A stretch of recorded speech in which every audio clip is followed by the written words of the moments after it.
Doctor Venkatesh wet YouTube ఛానల్కు స్వాగతం.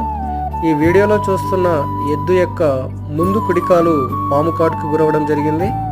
పాము రెండు పిల్ల గిట్టల మధ్య ఉండే స్థలంలో కుట్టడం జరిగింది. ఇలా కుట్టిన తర్వాత కాలు కింద నుంచి పై వరకు వాపును ఈ వీడియోలో గమనించవచ్చు. అలాగే ఈ పాము కరిచినప్పుడు ఈ చర్మం మీద దద్దుర్లు రావటము, నోటి నుంచి సొంగ కారడం వంటి లక్షణాలు చూపించడం జరిగింది.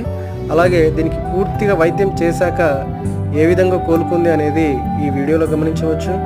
ఇలాంటి మంచి వీడియోస్ కోసం డాక్టర్ వెంకటేష్ వెట్ యూట్యూబ్ ఛానల్ను లైక్ చేయండి, కామెంట్ చేయండి, సబ్స్క్రైబ్ చేయండి.